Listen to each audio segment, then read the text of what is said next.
When teachers reflect on whether their grades are valid and reliable, they consider how they can plan instruction and assessment in order to gather evidence of student learning. In this video, you'll see how teachers can gather multiple sources of evidence over time and in a variety of ways. When teachers and students have clear learning goals and success criteria, it becomes easier to identify where, when, and how students are providing evidence of their learning. Teachers and students can gather evidence by applying success criteria to learning in order to generate useful assessment information. The students are going to send me photo evidence of the different activities that they were doing and video evidence of it. And what I can do then is take a look at that, and I have the tools to, say, annotate over top, write some feedback. And we have shared folders up in a cloud-based program. So what I'll do is I'll email the students the feedback that I gave them, as well as upload it into their folders. And it really doesn't take long, but then they've always got it. We are going to be using this activity to complete another rich assessment task later on in the week.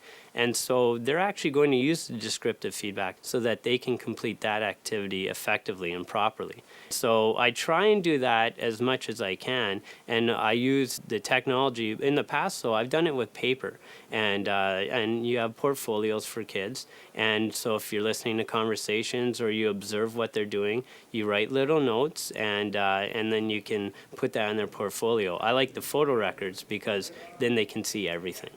I'll look at the video evidence and the photo evidence of what they've done, and they're also going to do some paper activities that I'll collect. And I'll look at all those pieces of evidence. The two students that were struggling really know their stuff based on what I heard in their conversation and what the conversation that I had.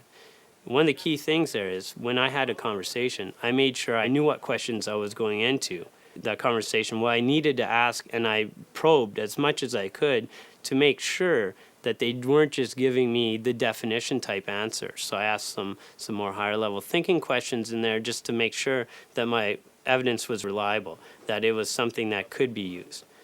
There are certain students in my class that just by listening to the conversations and watching what they do, I have more than enough evidence that they know everything. I've started to talk to my class that I can collect evidence different ways. A lot of students are saying, well, you know what, if I can demonstrate that I know the stuff, that helps take the weight off of something like a test. Other students, though, who struggle, I need more evidence. There are some students that need to develop skills. You need to assess them more. You need to give them more feedback.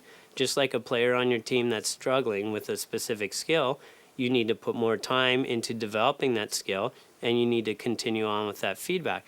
But other players may not need that because they're already there, so they can work on other things or they can help other team members out. And I really use that philosophy in my classroom. So you'll notice in my tracking sheets that some students I have not as many entries as others. Nothing says that that student can't master that understanding at any point in that semester. So I try and give those opportunities, and I don't get a flood of every student redoing every part of the test because they wouldn't need to. What I've realized is my job is to develop student learning. And so I need to get as much evidence as I can to see how that learning is progressing. And I try and use various pieces of various types of evidence. Number one, to support the learning. And number two, to support what the students taking this course are going to need later on. When teachers plan active learning situations where students engage with the learning goals and success criteria in meaningful and interesting ways, many opportunities are created for students to demonstrate their learning through conversations, observations, and products. These are all significant pieces of evidence that teachers can use in assessment and evaluation.